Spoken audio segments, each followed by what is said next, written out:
and Rotarian Mohan Viddam, who passed away from COVID-19 complications last Saturday.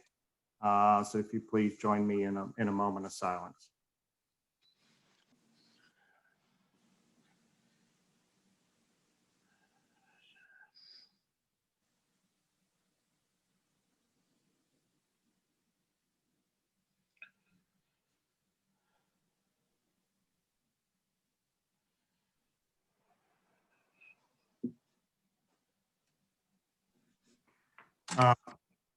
Mohan, it was a member, he was 61 years old when he passed.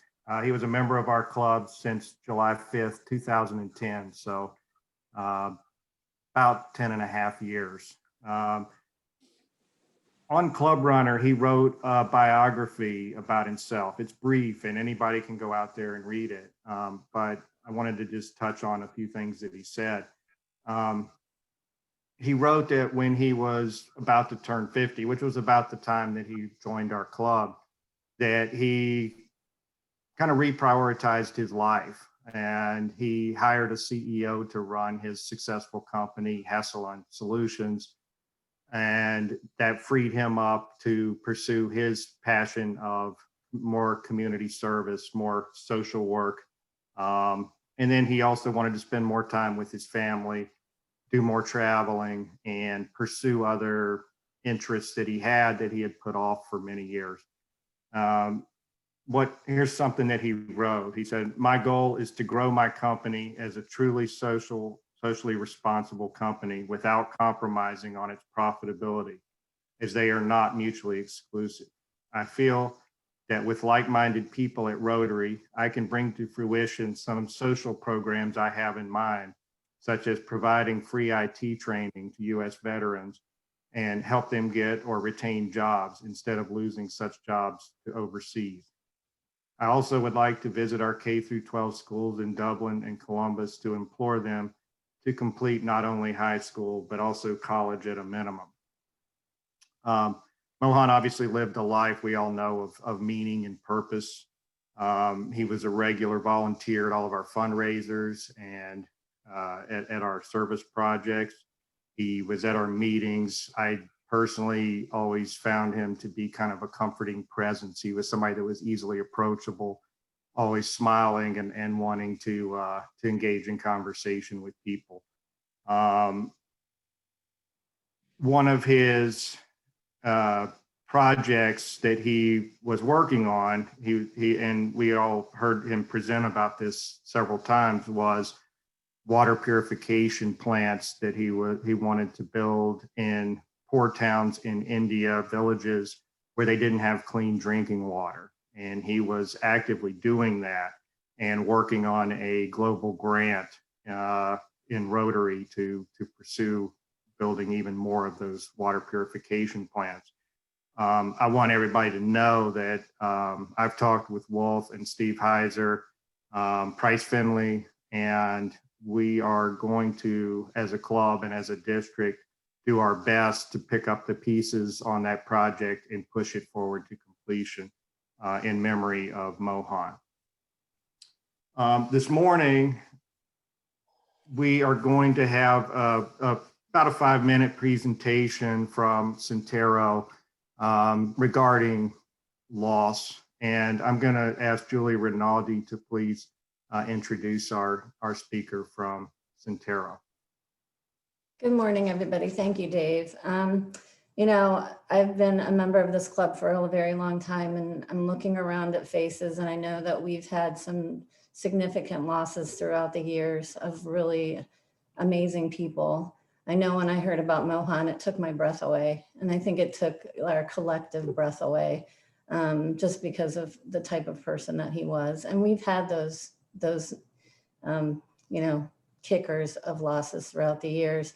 But COVID's getting closer to home for many of us, and we're all experiencing a collective grief and loss. And so I've asked Sarah Harrison-Mills, our Chief Clinical Officer, just to address grief and loss for a couple minutes with everybody. And thank you for the time.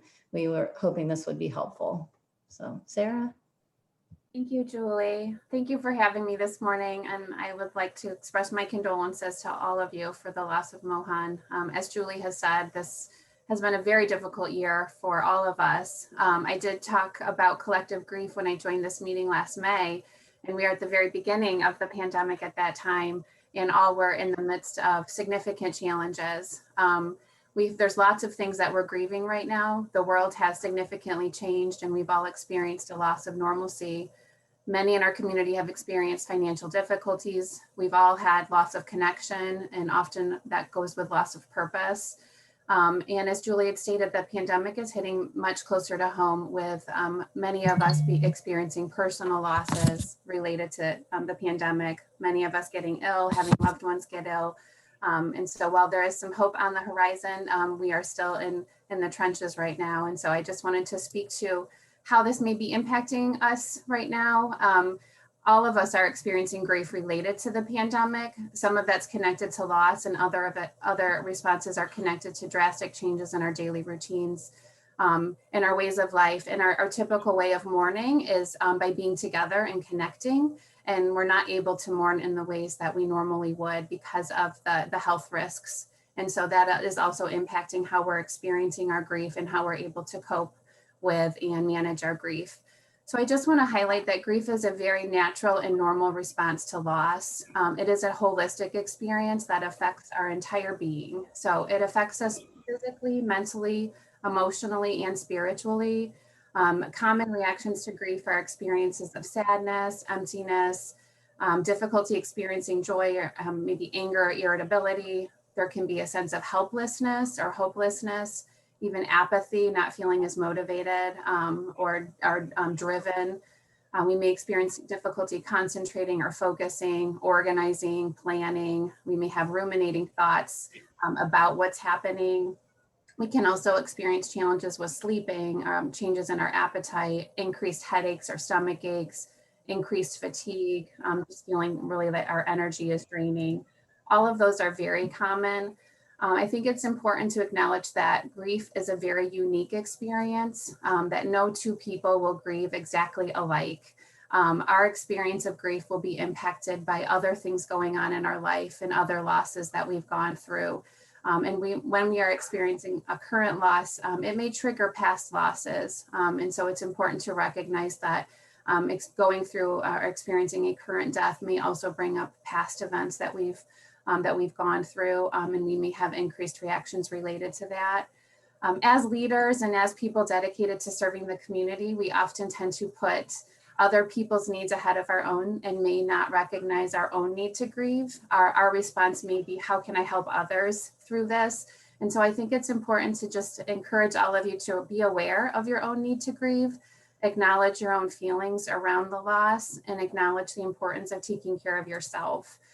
So I've talked about a lot of the normal signs of grief, and I just want to talk a little bit about complicated grief. So some of these things, if they're happening, it may be important to seek some outside help, or to start talking with somebody about what's happening.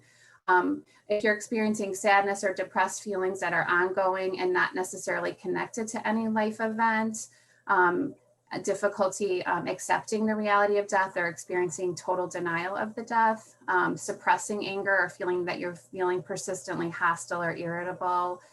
If you find yourself withdrawing from friends and family and not open to being around and connecting with others, or if there's been any prolonged changes in your behavior or in your personality that isn't getting better over time.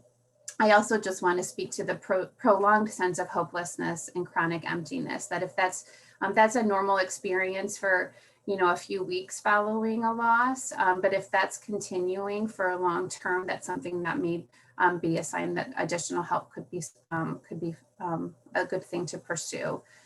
It's important that we all try to do what we can to acknowledge the feelings around loss and then try to help ourselves manage those normal responses. It's good to maintain a structure, to try to use physical exercise along with periods of relaxation. Some of us may constantly want to go because the busyness helps us cope, but giving ourselves permission to unwind and unplug is important. It's good to remind yourself that if you're experiencing these things, that it's normal and that it's okay to have normal reactions to all of these abnormal events that we've been going through. Talking to people and connecting to others is the most healing thing that we can do for ourselves. And so it's important to find ways to connect with others. As I said earlier, our normal responses to mourning and the things that we typically try to do by surrounding ourselves with other people isn't readily available, but there are strategies to still find ways to connect with others. So do reach out to people and to help yourself through these things.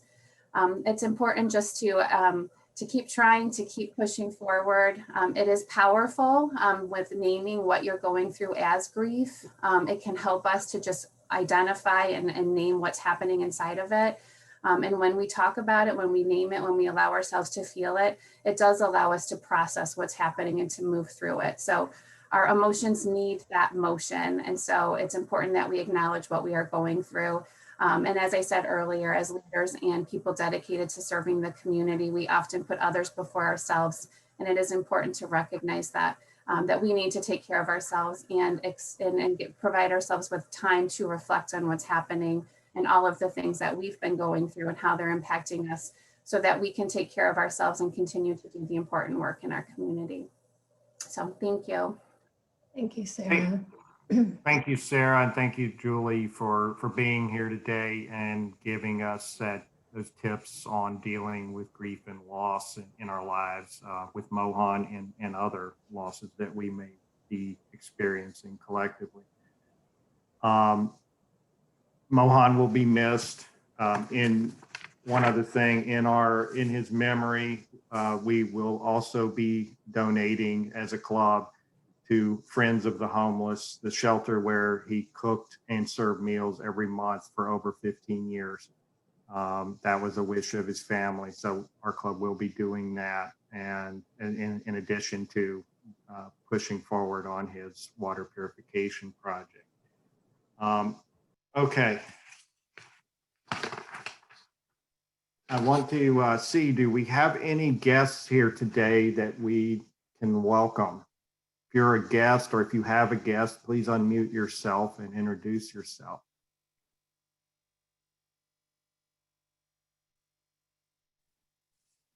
How about announcements? I think Pete Fulbrigge probably wants to update us on Polar Bear real quick.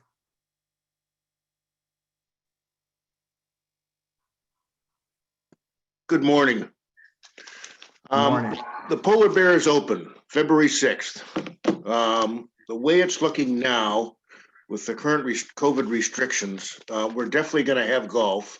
We would like to have as many golfers as we can. So please sign up with you or your friends or spread it around. If you wish, I can get you a flyer, which should be able on the Rotary website, or else I can email it to you. And we're also looking for hole sponsors. So if you could find a way to sponsor a hole for $100, that would help a lot. The way it's looking now is we probably won't have the lunch, and we probably won't have the raffle that we traditionally have had because of inside restrictions. And you can't sit at a table inside with people that aren't in with your own family. So obviously that's just not enough room to facilitate that. So we're still going to have the event. It's just going to all be outside. The bar will be open, and we're still going to raffle off the golf club that we already have for $20 a ticket and a hand golf cart. So there'll be 2 raffle items like that. So the only thing that's different is we won't have all those gifts and we won't have all those raffle items. Other than that, the whole thing is on. Great. Now, do you still need volunteers for the day of the event? Are you looking for volunteers for the day? Yes, because we'll have to sell those raffle tickets for those things, and then also handle registration. And put out the signage and everything and pick it all back up, right? Yes. And Jeff Shaner, who's handling the golf club raffle, said he doesn't even feel comfortable being there. So we'll need somebody to handle selling of those tickets. Okay, so great. Is there a sign up sheet for that, or are we just gonna call anybody to show up that day? Well, a number of people have indicated that they want to pay there that day. So you can Okay. sign up on the Eventbrite site, but we'll need volunteers to hand out the T-shirts and and register people. Okay. Pete, are you guaranteeing snow that day? I have looked at the long-range forecast, and current predictions are for a polar vortex around that time of the month. Excellent. And Pete, do you want to recognize our special sponsor?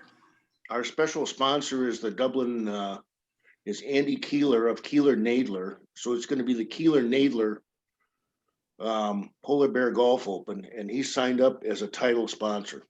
And also this year, we're instead of the Make-A-Wish Foundation, we're dedicating most of our charities to the Dublin Food Bank. Wow. Thank you, Andy, for sponsoring our event. That's awesome. Do we have any other announcements this morning? Hey, good morning. This is Gene. I just wanted to mention that we are again doing the scholarships. This year, we're doing a total of $3,000 in scholarships that can be in amounts of either $1,000 or $500. As part of that, we do need folks to volunteer to review the scholarship applications. It is a really fulfilling thing to do, to learn about the accomplishments of these young students and the contributions they've made to the community. So if you're interested in assessing those scholarships, please send me an email or just drop your name in the chat, and I will look forward to working with you. Thank you. Thank you, Gene. Any other announcements this morning?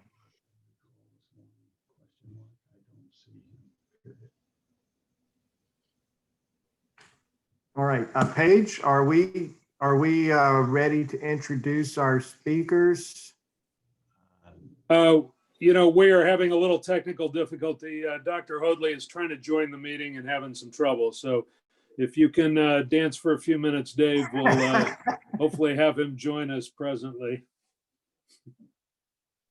Dave, I want to share that we recently gave $2,000 grant to Dublin Bridges, Neighborhood Bridges, and they do a great job working with the schools to identify children and family that have great needs. And Dave, you want to tell everybody how much we need our member input on other grants?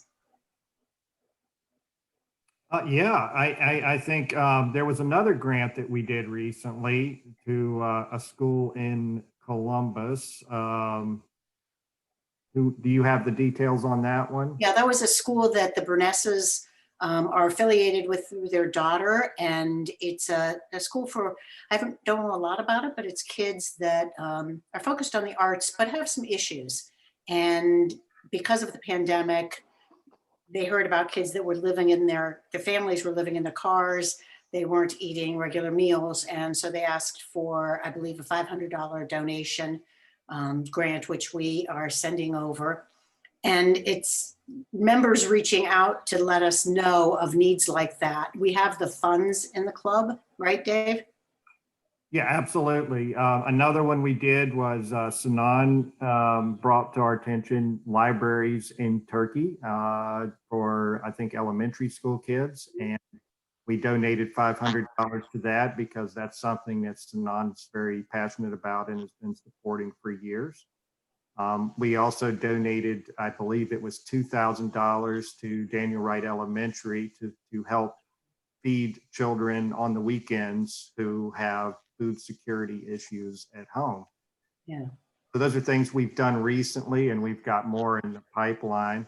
But our club is here to support our members, and if you have a service-oriented cause that you're passionate about, we encourage you to bring those things forward to our club and look for help, financial help, and in most years, help with service. And so please do that because that's what we're here for. Our members are what make this club move forward, and bring your ideas and we will support them to the best of our ability. How are we doing on the connection there, Paige? We're good now. Thanks, Dave. Okay. All right, then I will call on Paige to introduce our speakers. Thank you, David. My pleasure. As you know, we have a member of our Rotary Club, Dr. Todd Hoadley. I'm not sure that there's a lot of introduction needed. Calvin did a nice job of a bio yesterday to everyone. Dr. Hoadley's been with Dublin School since 2013, and the transformation of activities and growth for our students has been nothing short of groundbreaking, leading in the educational space. And I thought it was a great opportunity today to have Dr. Hoadley and some of his executive staff talk about the Emerald campus and the growth that we're seeing there, as well as exactly what's happening in our schools through this pandemic and some of the challenges that the educational system is facing. So with that, Dr. Hoadley, we look forward to your presentation. Thank you for joining us. Great, thanks, Paige. Can you guys hear me okay? Awesome, great. Well, good morning, everyone, and Happy New Year. It's an honor to be here today, and it's great to see everybody, and I look forward to the time that we can all be back together. I feel like we're, if not rounding third, at least rounding second and heading for third on the pandemic here, and happy to bring some of the exciting things that are happening in Dublin schools. Probably the craziest experience of being a superintendent during a pandemic that I've had in 23 years of doing the superintendency work. Just nothing is normal. And I think that's the same in all of our lives.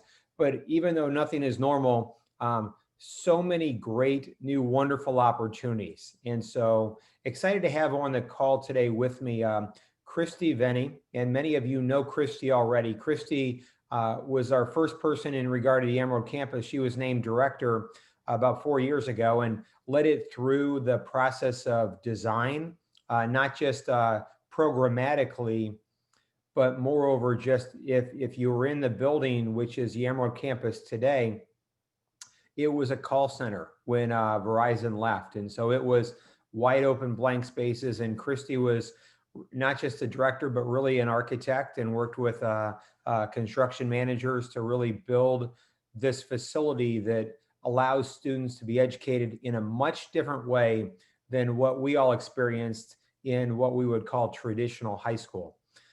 Christy is actually now elevated into a different position, which is she is in charge of career education K-12 for our entire school district now.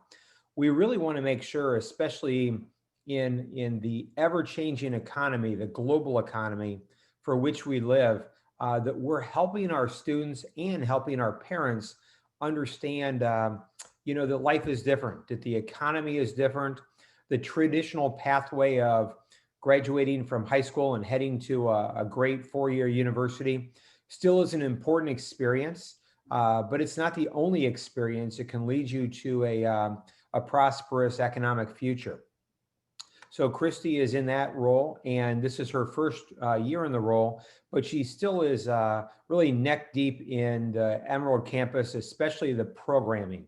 And in a moment when I hand it off to her, you're going to hear about some really, really exciting new programs that are being developed, have already been developed, and will be in place for our students for this coming fall. We try to leverage partnerships in every one of these new entities, these new opportunities for students. We want to link with higher ed or link directly with an employer to make sure, again, that we're not providing our students just a book education, but a practical, firsthand, real-life experience, ideally that would have even some internships and things like that associated with it. Also on the call with me today is the person that elevated into Christy's position as director, and that's Dr. Julie Blevins. Julie is hopefully a familiar name for all of you, although I don't know that she's had the pleasure of coming to Rotary. But Julie started her career as a chemistry teacher over at Dublin Scioto High School. then elevated after about 10 years in the classroom to an assistant principal position, and then moved over to the director position last year, and is really doing a fabulous job for us. And Julie really oversees the component of the Emerald campus that has our International Baccalaureate program, but also our College Credit Plus program. We're seeing an ever growing number of our students not just taking classes at high school, but taking college classes, either leaving our campus and heading to a university, or as we're doing today, leveraging the online possibilities for higher education learning while students are still in high school. That's a really exciting pathway, and I'd ask you to continue to share that out.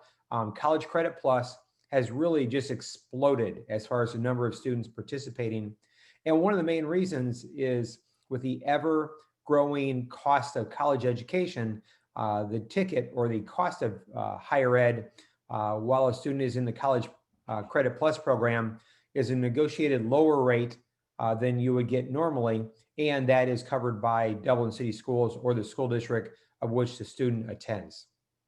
So I mentioned partnerships here. Again, really, as I hand the baton off to Christy next, listen to the partnerships that she's going to try to describe to you as far as whether it be Ohio State or for-profit companies, because again, that's how we're leveraging the student experience. So again, Christy Venny's talked to you guys, I think a couple different times, does an unbelievably great job of just sharing the story of the Emerald campus.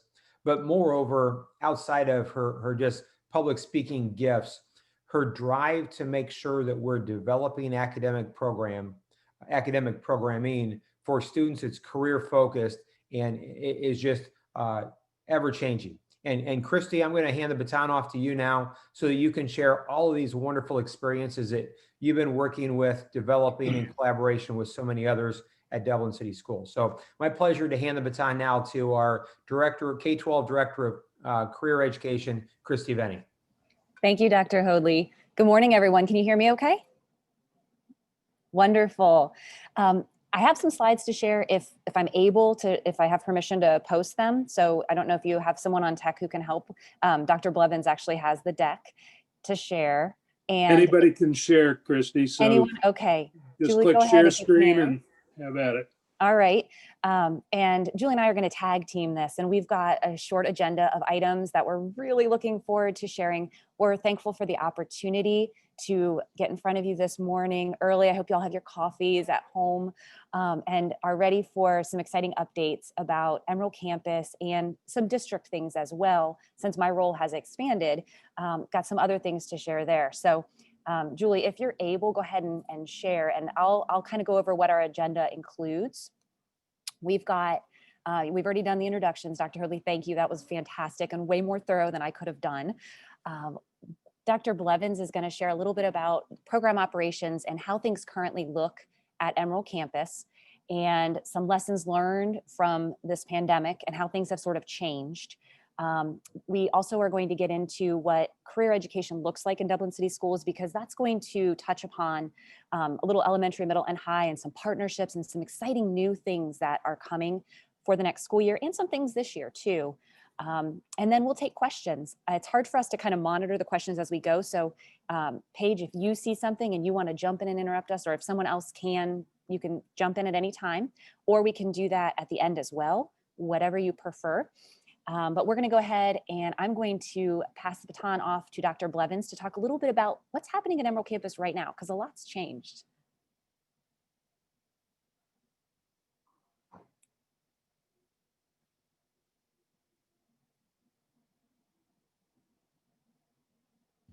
All right, sorry about that. I'm a little bit more comfortable with Meet than Zoom and Microsoft Teams, but navigating it here. So thanks for having me, and thank you for the introduction.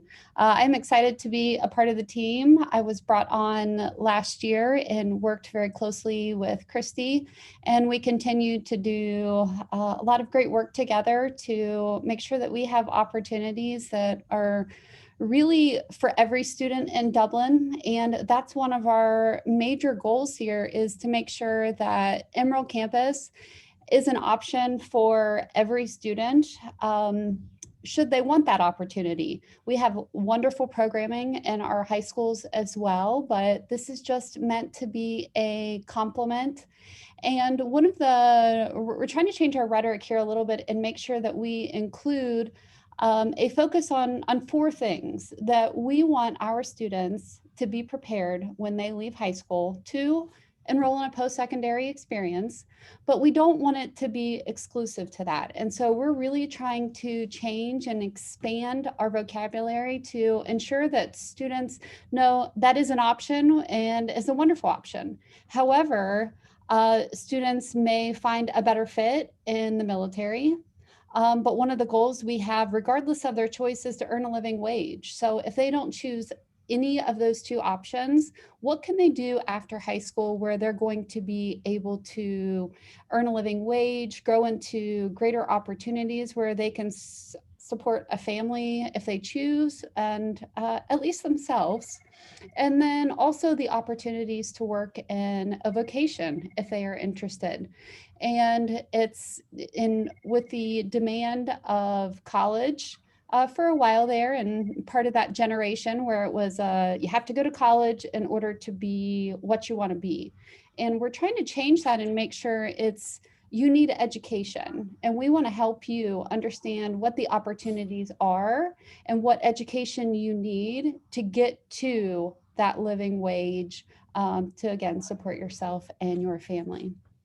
So this graphic here kind of encapsulates the different opportunities that are available to our K through 12 students, and specifically at the high school level. So at Emerald Campus, we have now, which Christy's going to talk about in a few minutes here, the addition to our academies, but we have 11 academies starting this next year. And we currently have 9. We have 1 that is out in the high school that we will be redesigning and moving over to Emerald Campus. And then we have the exciting addition of an 11th academy. The process that we go through for each is really evaluating workforce demands. What are our students asking for that we are not able to provide in our regular programming? And then work to make sure that it is going to be something that we can funnel our students into after high school to, again, earn that living wage. One of the other programs over here that we have is the International Baccalaureate program. So students can pursue the diploma or individual IB courses. And I get the question a lot, what is IB? And so a lot of people compare it to AP, and it is a elite prestigious program similar to AP. Through AP, you take individual courses, and they're more, in my mind, my traditional college courses that I've taken before, where they're very content focused, content heavy. In the end, you take one assessment that kind of determines whether you have excelled in the course. The awesome part about IB courses, it's really a demonstration of learning throughout the course. Many of these courses go over 2 years. And the assessment, although there is an assessment at the end of the course, it's also an embedded assessment where you can show your learning.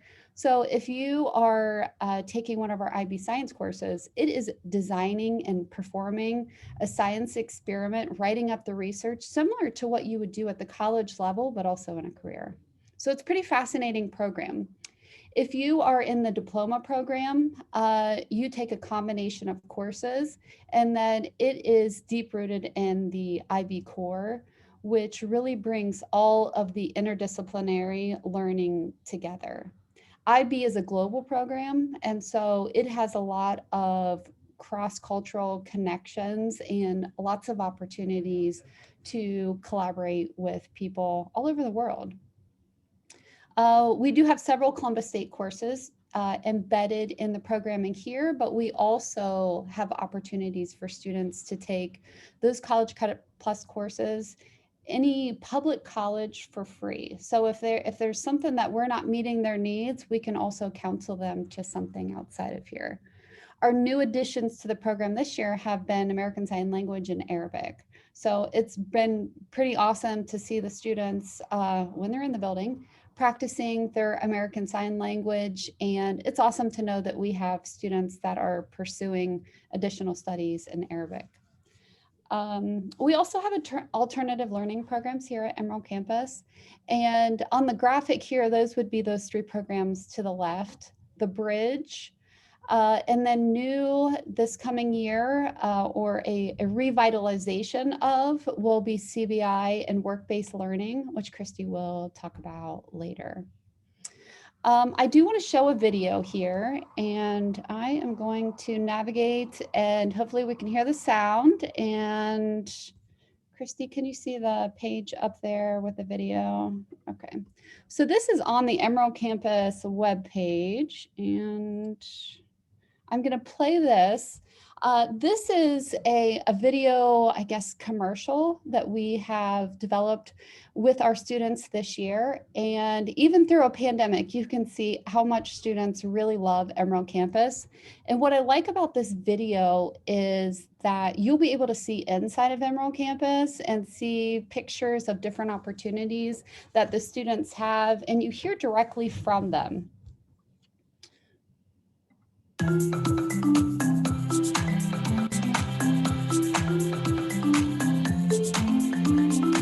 First thing that interested me at Emerald Campus was just how different it was compared to the typical high school. And then in addition to that, all the different courses you can take here to potentially give me a better understanding of what I want to study. I think I just fell in love with it. I've seen it from the outside, and I just always thought it was really cool that it was in an old business building. And then when I came in for the first time, it was incredible. It's so bright and open, and so I love it here. The thing I love the most about Emerald Campus would definitely be the teachers. They have a passion for the subject they're teaching. I love being able to meet people that from other schools, and I've seen friends that I haven't seen from middle school. Kind of just seemed like a place to find new opportunities apart from my home high school. Honestly, Emerald is a place where it encourages learning in your own style. I love the maturity about Emerald Campus. It really allows you to be able to move through the building. You feel this mature environment where you're treated like an adult and you're allowed to experience things.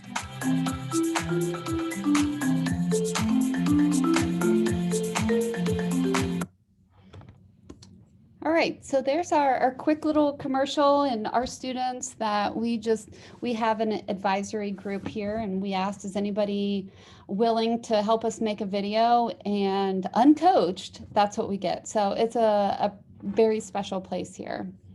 I wanted to, before I handed it back to Christy, kind of talk about a few things here, because the question is, how's it been going? What's it like? And living through a pandemic and having students in one day, hybrid, live streaming another, what does that look like? So wanted to quickly go over 4 things that have, the silver lining, I would say. Our students, the problem solving, their ability to quickly grasp the ever-changing tech tools has been pretty awesome. And the awesome part about it is they're learning right alongside our teachers, and oftentimes they're the problem solvers for our teachers on the fly. And it's been great for the teachers to kind of let some of that go a little bit, but also for the students. And they're learning Jamboard, they're learning Zoom, they're learning Meet, they're learning Microsoft Teams, they're learning Jamboard, they're learning all these different pieces and parts of collaborative tools that we foresee as they move on into a job or college. They are really going to be skilled up and ready for whatever is next. Another opportunity that has been brought to our students is the virtual connections and opportunities. And we do a lot of embedded internships. Students go out and connect, but one of the things that we have not been able to meet the needs of the students before has been, for example, they want to work with a marine biologist. And that's kind of been slim, finding opportunities like that, or shadowing an ER doctor. So the lining to this has been they can now really connect and be able to see the different opportunities and get to observe and connect with people around the globe.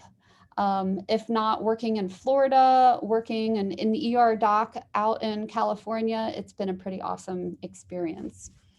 The internships piece, although a little slow running in the beginning, now we understand how to do internships virtually and connect. And as we're reaching out to people, able to give them ideas about how our students can still intern remotely. And then also the workplace and the soft skills, being able to connect, work with a team, develop a team over a call like this where they're calling on one another and supporting one another has been pretty awesome. So there's our silver linings for the pandemic and some opportunities learned. Now I'm going to throw it back over to Christy here to talk about career education. Awesome. Thank you, Julie. Dr. Blevins has been a fantastic colleague in all of this. You know, how she has just taken the reins with Emerald Campus and has pushed forward through this pandemic is phenomenal. So Julie, I'm so appreciative for everything that you've done for us and our students. The change in my role that Dr. Holdley mentioned has provided an opportunity for me to look at K-12, all of our students and the opportunities they have, and really through an equity lens. A lot of the work we're doing this year, we are looking at making sure every student has equal opportunity to access the wonderful things that our district has to offer. So the work I'm doing falls under 3 buckets. It's the easiest way to explain it, and I'll kind of dive a little bit into each one to give you some examples so this is more clear. And you can see on this slide, there are 3 main ones: career education, vertical alignment of pathways, and partnerships. So Julie, you want to hit the next slide there? Oh, that was not that one. There we go. This graphic is a great starting point for the work that we're doing. If you look at this, this comes from, we've adapted this from a Japanese word, ikigai, that means the reason for being, one's reason for being. That sweet spot in the center where you see our logo, our DCS logo, we're working toward helping students discover more about themselves, their strengths, what they love to do, and then what does the world need and how can they be paid for that in a sustainable way. As Dr. Hurley mentioned, our world is changing, and the Dublin difference is how do we make sure every kid is ready for that and more, that they're going to take on the world with what they have, those skills that Julie mentioned, and how we have adapted to this crazy time and are still providing even better learning for our students right now. Career education is not just for our students, though. It really is for our families as well as our staff, because this is a collaborative effort. No one's doing this alone. I'm one person, and all I can do is start the ball rolling and work with all of these amazing teammates, such as Dr. Blevins and her team at Emerald Campus, the high school teams, the middle school teams, the counselors. And then at home, we know that students make career decisions. One of the main factors is their family's influence. So what they see and what they perceive about the world of work. And the world of work is changing. So our families need the opportunity to learn more about what those opportunities are like now and how do they best prepare their child and help give them good advice. And as an educational institution, we're going to hold some of that responsibility to help inform them and share all this great research that we've been doing. This role has allowed me some time to curate resources for our students and families. We have several new things. One right now is a resource for parents. It's a website, and I've included the link here on this slide. I'll also drop it in the chat in case anyone wants to visit it at some point. Let's see here. I will do that actually. I think I can do it right now. So I'll drop that in there if you're interested. Okay. And I'm going to show you a few more things more specifically on the next slide. So Julie, if you want to click the next one. The second bucket of work is looking at the alignment of our pathways and opportunities for students. And this graphic shows a couple things. I just wanted to share what's happening at the different levels briefly, because there's a lot going on. Some of the exciting highlights right now, I mentioned that lens of equity, and we have a lot of great clubs in the district. At the elementary level, we were looking to increase STEM opportunities for our students, elementary and middle, really. 2 new opportunities that our Board of Education has approved teacher supplementals for were increasing students' participation in robotics through a robotics club, as well as Invention Convention, these are both national types of clubs that we can tap into a lot of free resources, and we have some district experts. For example, with robotics, our robotics high school team lead, Greg King, phenomenal. He's an engineering teacher, computer science. A lot of you know his name. He's been around. He's also a coach.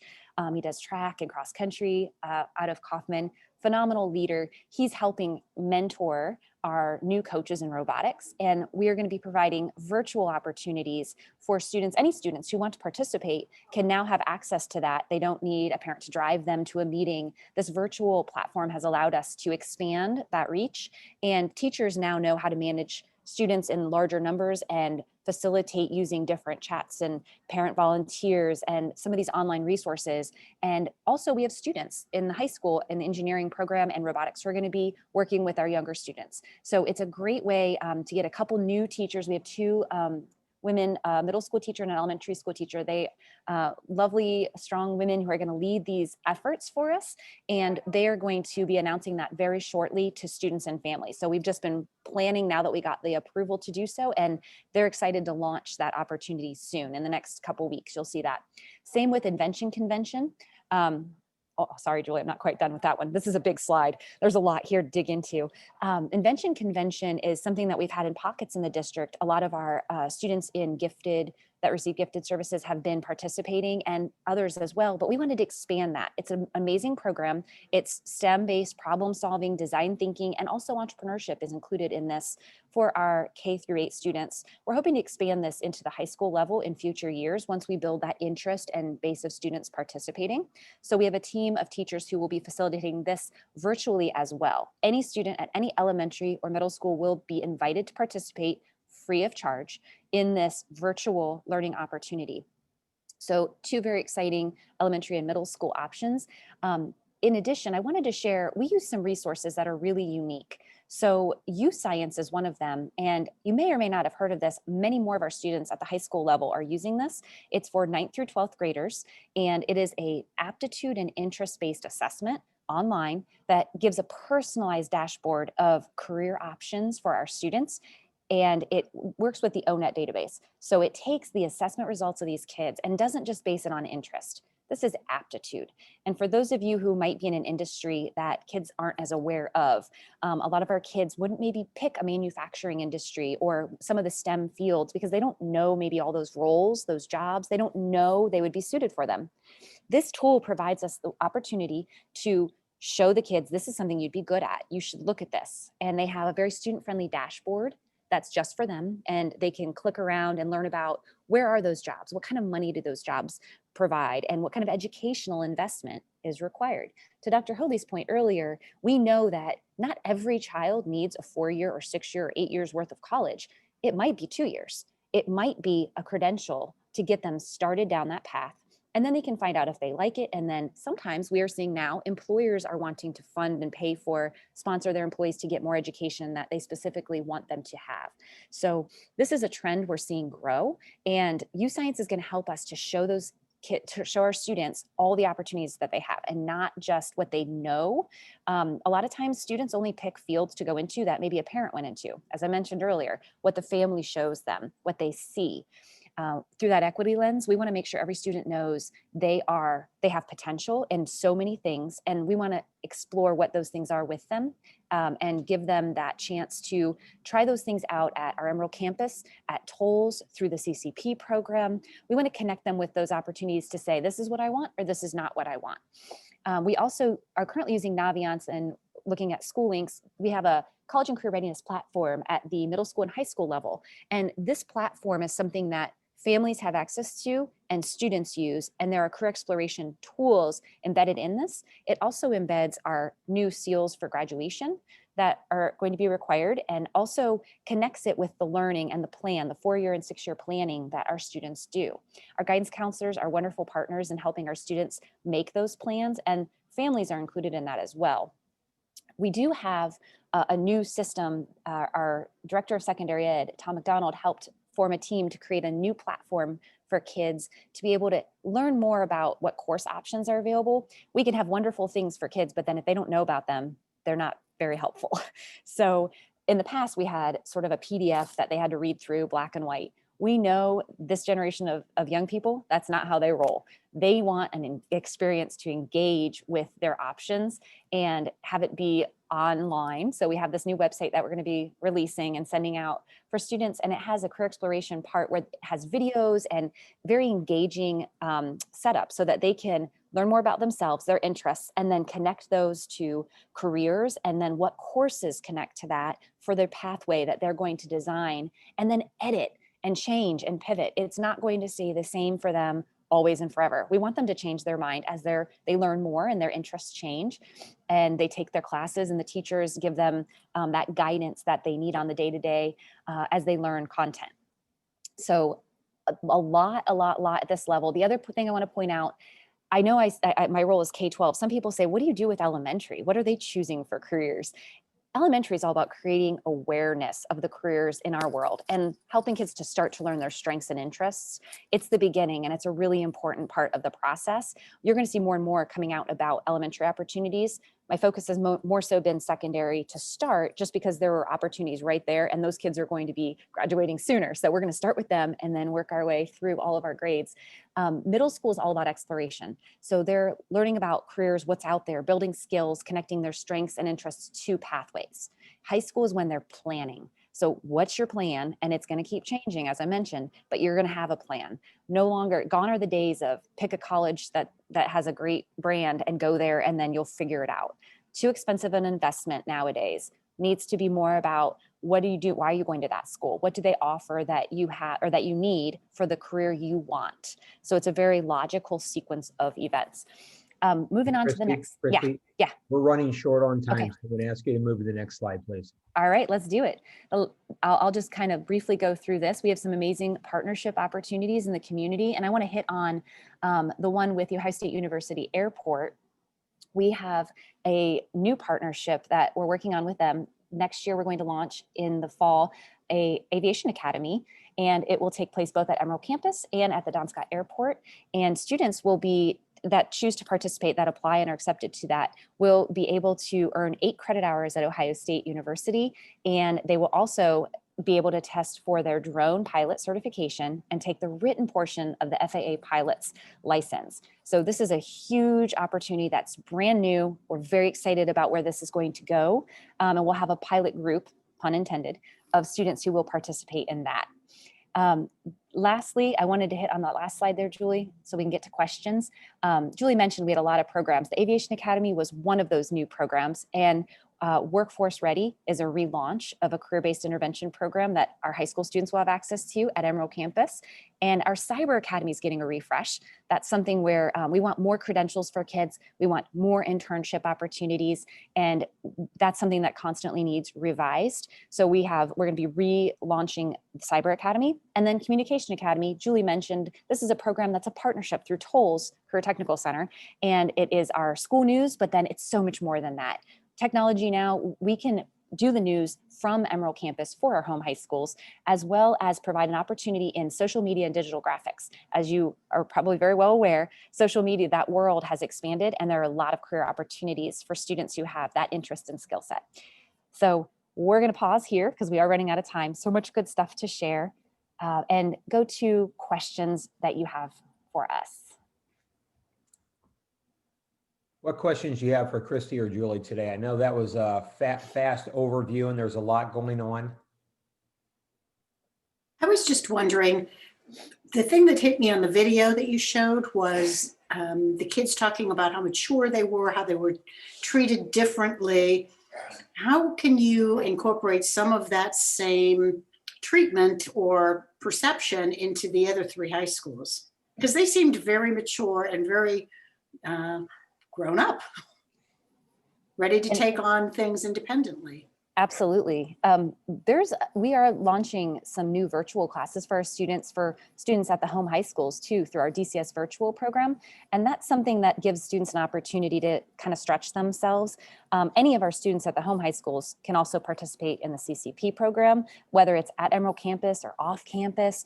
And that requires a lot of maturity. What Julie and I have noticed is when you raise the bar for kids and you provide them that space and the challenge, they rise to the occasion. They're in their home high school, developmentally, every kid is going to be at a different place at a different time. Sometimes we have sophomores that are just as mature or more than a senior, and it depends on the kid. But the array of opportunities that we've shared, they have to pick what fits for them. So that's a good decision for a family and student to discuss, and a counselor, what's a good fit for that kid to stretch them and allow them to grow into those shoes and be mature and have the freedom that they need. That's the right amount. Thank you. Sure. Claudia, if I could just add on that, sometimes, in life, we don't know what's possible until we see it actually in action. And, we've got a lot of traditions in public education, and we do things today because we did those same things 10 years ago. One example at the Emerald campus is like, we don't have study halls for kids. And so the kids, when they don't have the students, when they don't have a period, they can go down the cafeteria and grab something to eat, a cup of coffee, a lot more relaxed. And, a lot of times, and we're blessed because the Emerald campus is juniors and seniors, much different than 9th and 10th graders here, just in maturity. But, just seeing that, our perception is, well, if the kids aren't scheduled for a place every period of the day, then we're worried about they're going to get in trouble. They're going to do this. They're going to do this. And then you find out they don't. These are good kids. They're Dublin kids. And when you give them freedom and you say, hey, look, please work with us. These kids are awesome. And then that filters back. The teachers see that. The principals at our high school see that. The other benefit is the Emerald campus is a smaller environment. Our high schools are large, and they're mostly 1,500 to 2,000 kids. And so, but also I was going to share the teaching style on the Emerald campus is so much different. And we want to cycle teachers back and forth between our schools so that same type of pedagogy can come from the Emerald campus and go back to all three of our world-class high schools. I did want to share very, very briefly, right now, there were some questions that I've received before this about, are we in remote? Are we in hybrid? Last night, our board moved our middle school back into face-to-face hybrid. That's going to start on Monday of next week. And then on Monday, our board will have another meeting, and I anticipate they'll pass a resolution to move our high school back into face-to-face learning as of Tuesday, the 19th. Our elementary has been in face-to-face really all year long, what we call hybrid, which are half-time. But again, middle school will return face-to-face on Monday, and high school on the Tuesday after MLK Day. I know we're short on time. I could talk about COVID and vaccines and all of that as well. But the one thing I just want to share from an educational standpoint, sometimes when you're forced to do things differently because you have no other choice, you learn there are better ways about going about things. And we are learning so many things from an education standpoint right now. Julie mentioned all the new skills that our students are learning technologically. It's the same for our faculty and staff. We're learning to do things like this that we never really thought of, but now because we've been doing it almost continuously since March, everybody's getting pretty good at it. And post-pandemic, which will occur, especially with the vaccine rollout starting to occur, we don't want to then go back to how it used to be. We want to build with all these new learnings and change the experiences for our students so that, again, we prepare them like we do at the Emerald campus for the true world of work and the true future so that our Dublin students can graduate and go out and become great leaders for our society. Any other final questions? Dr. Hudley, we are out of time. Okay. I want to thank you and Christy and Julie for being here today and presenting. Emerald Campus is an incredible initiative by Dublin City Schools. I can speak personally to it. My daughter Sarah goes there now, and it's so far been transformative for her. And I think you're doing a great job. So thank you for being here today. I also want to thank again Julia and Sarah from Centero for your presentation earlier today as well. Next week, we will hear from Doug McCullough, the CIO of the City of Dublin, and that will be right here on Zoom. Our quote of the week is in the spirit of a new year and new possibilities. And as I read this, I also kind of reflected on Mohan and how he kind of reprioritized his life, as I talked to you about earlier some years ago. And this quote comes from F. Scott Fitzgerald, an author. For what it's worth, it's never too late, or in my case, too early to be whoever you want to be. There's no time limit. Start whenever you want. You can change or stay the same. There are no rules to this thing. We can make the best or the worst of it. I hope you make the best of it. I hope you see things that startle you. I hope you feel things you never felt before. I hope you meet people who have a different point of view. I hope you live a life you're proud of. And if you're not, I hope you have the courage to start all over again. Happy New Year, everyone. And thanks for being here today. And we will see you all next week, same at 7:45 next week.